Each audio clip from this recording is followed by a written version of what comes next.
मैं डॉक्टर ब्रजकिशोर, सहायक आचार्य, राजनीति विज्ञान विभाग, राजकीय कन्या महाविद्यालय अजमेर।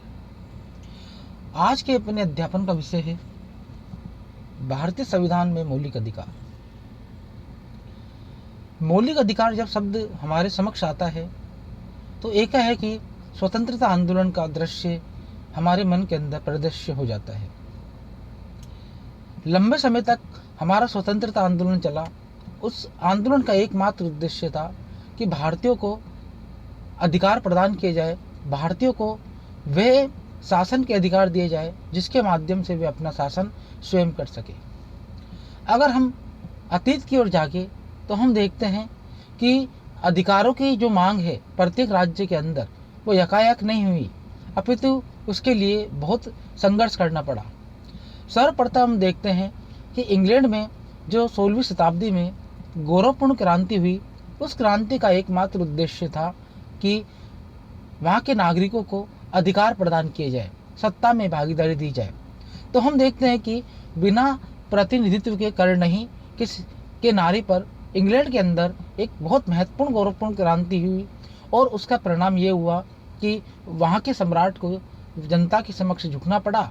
और हम देखते हैं कि उसके बाद संपूर्ण विश्व के अंदर पहली बार इंग्लैंड में उत्तरदायी शासन की पूर्ण रूप से स्थापना होती है और सम्राट को केवल नाम मात्र का अध्यक्ष बना दिया जाता है, शासक बना दिया जाता है और संपूर्ण शक्ति हम देखते हैं कि जनता के हाथों में आ जाती है।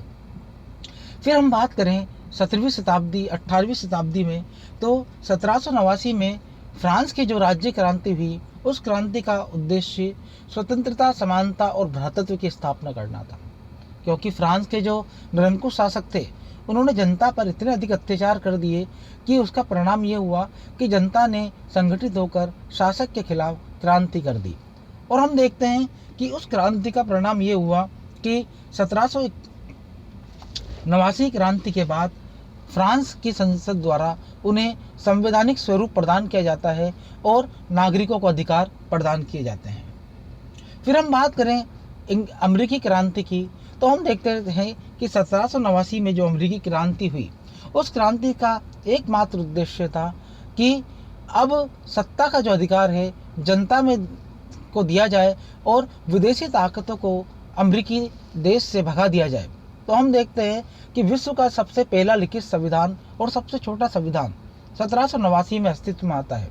मूल संविधान में अमेरिका में मूल अधिकारों के लिए कहीं जिक्र नहीं था, लेकिन हम देखते हैं कि इस क्रांति के कुछ सालों बाद ही 1791 में 10 संवैधानिक संशोधन करने पड़े और हम देखते हैं कि अमेरिकी नागरिकों को मूल अधिकार प्रदान किए जाते हैं। तो शुरू के जो 10 संवैधानिक संशोधन अमेरिकी संविधान में हुए, उसके द्वारा मूल अधिकारों को अमेरिकी नागरिकों को प्रदान किया गया। हम देखते हैं कि मूल अधिकारों की या अधिकारों की इतनी महत्वपूर्ण स्थिति है कि संयुक्त राष्ट्र संघ द्वारा 10 दिसंबर 1948 को मानवाधिकारों का सार्वभौमिक घोषणा पत्र प्रस्तुत किया जाता है, स्वीकार किया जाता है और उसके माध्यम से संपूर्ण विश्व के राज्यों को इस ओर ध्यान आकर्षित किया जाता है कि अगर मनुष्य के व्यक्तित्व का विकास करना है, अगर मनुष्य में स्वतंत्र चिंतन को विकसित करना है, यदि राज्य और व्यक्ति को पूरक बनाना है और व्यक्ति को वो मार्ग प्रशस्त कर कि जिससे राष्ट्रवाद की भावना से वो उत्पोत हो जाए, ये तभी संभव है जब नागरिकों को कुछ ऐसे अधिकार प्रदान किए जाए जो कि उसके व्यक्तित्व के विकास के लिए आवश्यक हो और उन अधिकारों को ना तो कोई सत्ता सीमित कर सके और ना ही उसका हनन कर सके और ना ही उन्हें छीन सके और सत्ता भी इन अधिकारों में रहकर कार्य करे। तो हम देखते हैं कि विश्व के अंदर जो अधिकारों की जो मांग है या अधिकारों का जो महत्व है, इस प्रकार दृष्टिगोचर होता है। हमारा स्वतंत्रता आंदोलन स्वराज्य पर लड़ा गया। हम देखते हैं कि लंबे समय तक कभी सल्तनत काल, मुगल काल, ब्रिटिश शासन, हम इनके गुलाम रहे और परिणाम ये हुआ कि दास्ता में रहते हुए हम शोषण के मध्य इतने अधिक शिकार होते चले गए कि हमारे नागरिक अब मांग करने लगे कि हमें भी अन्य देशों की भांति उत्तरदायी शासन दिया जाना चाहिए या अन्य देशों की भांति हमारे नागरिकों को भी अधिकार दिया जाना चाहिए और वो तभी संभव है जब हमको स्वराज्य प्रदान किया जाए। तो हम देखते हैं कि स्वराज्य के आधार पर हमारे स्वतंत्रता आंदोलन को लड़ा गया और अंग्रेजों को झुकना पड़ा और हमें स्वतंत्रता देनी पड़ी। संविधान सभा का जब निर्माण हुआ तो प्रारूप समिति जब संविधान का निर्माण कर रही थी तो सबसे महत्वपूर्ण उनके लिए विषय था कि मनुष्य को मौलिक अधिकार प्रदान किए जाए, भारतीयों को मौलिक अधिकार प्रदान किए जाए, क्योंकि अभी तक जिन अधिकारों से हमारे नागरिक वंचित रहे, अब अगर हम स्वतंत्र हो गए तो नागरिकों को मौलिक अधिकार प्रदान किए जाने ही आवश्यक है। तो हम देखते हैं कि अमेरिकी संविधान का जब अध्ययन किया गया तो पाया कि अमेरिकी संविधान ने जो शुरू के 10 संशोधन द्वारा नागरिकों को मौलिक अधिकार प्रदान किए, उसका परिणाम ये हुआ कि वहाँ के लोगों का व्यक्तित्व विकास तेजी से होने लगा और हम देखते हैं कि सत्ता उन अधिकारों के दायरे में रहकर शासन कर रही है। तो हमारे संविधान निर्माताओं ने संविधान के भाग 3 में अमेरिकी संविधान से प्रेरित होकर, आयरलैंड के संविधान से प्रेरित होकर, जर्मनी के वीमर साम्राज्य से प्रेरित होकर मूल अधिकारों को हमारे संविधान में स्थान प्रदान किया। लेकिन महत्वपूर्ण स्रोत जो है वो अमेरिकी संविधान का है और हमारा जो मूल अधिकार का जो संकल्पना है संविधान में वो अमेरिकी संविधान से ही ली गई है। प्रारंभ में हमारे संविधान में 7 मौलिक अधिकारों की व्यवस्था थी, अनुच्छेद 12 से लेकर 36 तक। पहला, समानता का अधिकार 14 से 18। दूसरा, स्वतंत्रता का अधिकार अनुच्छेद 19 से 22। शोषण के विरुद्ध अधिकार अनुच्छेद 23 और 24। धार्मिक स्वतंत्रता का अधिकार अनुच्छेद 25 से 28। अल्पसंख्यकों को शिक्षा एवं संस्कृति का अधिकार अनुच्छेद 29 और 30। संपत्ति का मूल अधिकार अनुच्छेद 31। संवैधानिक उपचारों का अधिकार अनुच्छेद 32। इस प्रकार हम देखते हैं कि 7 मौलिक अधिकार मूल संविधान में हमें प्रदान किए गए। लेकिन हम देखते हैं कि 1973 के आसपास सबसे बड़ी समस्या हमारे राष्ट्र के सामने आ रही थी कि किस प्रकार से संपत्ति का जो है समाजवाद की स्थापना के लिए संपत्ति का वितरण सभी लोगों में किया जाए, उसके आड़े संपत्ति का मूल अधिकार आ रहा था। तो हम देखते हैं कि 44वें संविधान संशोधन 1979 के द्वारा इस मूल अधिकार को हटा दिया गया और अनुच्छेद 31 को विलोपित कर दिया गया और संपत्ति के जो मूल अधिकार है उसे कानूनी अधिकार का दर्जा प्रदान कर दिया गया। अब हमारे मूल संविधान में 6 मौलिक हमें अधिकार प्रदान किए गए हैं। समानता का अधिकार प्रथम, द्वितीय स्वतंत्रता का अधिकार, तृतीय शोषण के विरुद्ध अधिकार, चतुर्थ धार्मिक स्वतंत्रता का अधिकार, 5वां अल्पसंख्यकों को शिक्षा एवं संस्कृति का अधिकार और 6ठा संवैधानिक उपचारों का अधिकार।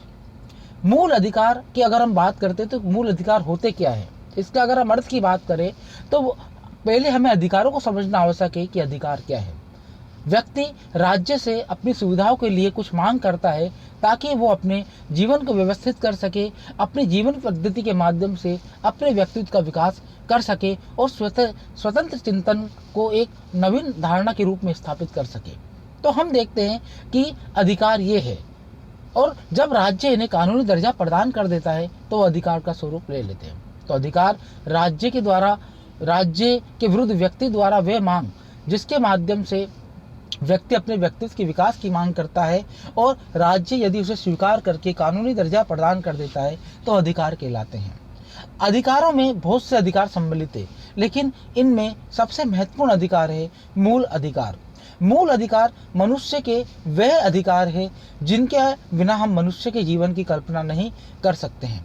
ये ऐसे अधिकार होते हैं जिनका उल्लंघन ना तो सरकार कर सकती है और ना ही कोई संवैधानिक संस्था कर सकती है।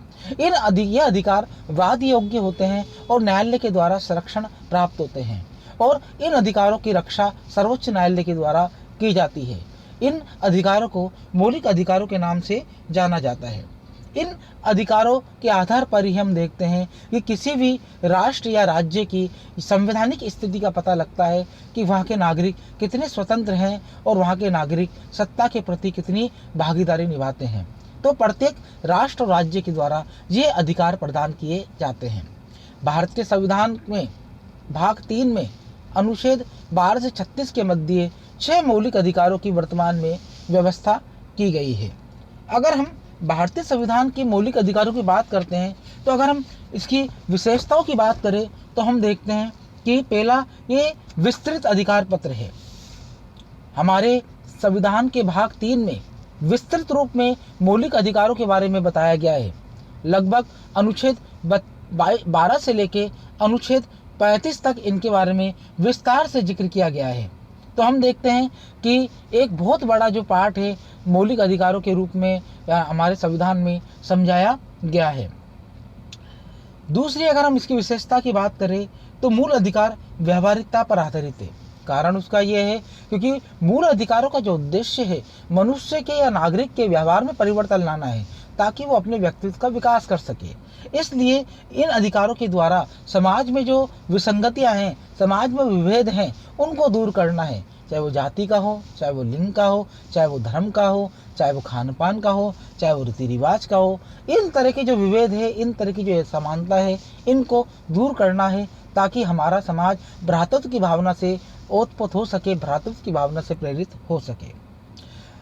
एक इनकी अन्य विशेषता है कि ये निरंकुश नहीं है। मूल अधिकार सीमित है, ये निरंकुश नहीं है क्योंकि मूल अधिकारों पर प्रतिबंध है। अगर व्यक्ति को मूल अधिकार प्रदान किए गए हैं तो साथ ही साथ उस पर कुछ प्रतिबंध भी लगाए गए हैं। राज्य हित या राष्ट्र हित में अगर व्यक्ति मूल अधिकारों का दुरुपयोग करता है तो उनके अधिकारों को निलंबित कर दिया जा सकता है या किया जा सकता है। और हम देखते हैं कि आपातकाल जब हमारे देश में लगता है तो केवल अनुच्छेद 19 और 20 को छोड़ करके समस्त मौलिक अधिकार जो है निलंबित हो जाते हैं। फिर हम देखते हैं कि हमारे जो मौलिक अधिकारों की रक्षा है वो सर्वोच्च न्यायालय के द्वारा की जाती है। हमारा संविधान का आर्टिकल 32 संवैधानिक उपचारों के अधिकार की बात करता है कि यदि किसी व्यक्ति के मूल अधिकारों का हनन होता है तो वो डायरेक्ट सर्वोच्च न्यायालय में वाद दाखिल करके रिट लगाकर अपने मूल अधिकारों की रक्षा कर सकता है। इस प्रकार हम देखते हैं कि हमारे जो मूल अधिकार है वो बहुत ही व्यापक अधिकार है और स्वतंत्रता से लेकर वर्तमान तक इन अधिकारों का महत्व इतना अधिक था कि इसका परिणाम ये हुआ कि हमारे समाज के अंदर असमानता भी कम हुई है और नागरिकों में जागरूकता की भावना का भी उदय हुआ है। तो बच्चों, अगले व्याख्यान में हम मूल अधिकारों के बारे में पढ़ेंगे। आज हमने मूल अधिकारों की पृष्ठभूमि, उसका अर्थ, उसकी विशेषताएं देखी। अगले अध्याय में हम पढ़ेंगे कि मूल अधिकार क्या क्या हैं और किन अनुच्छेदों के अंदर है और क्या हैं। धन्यवाद।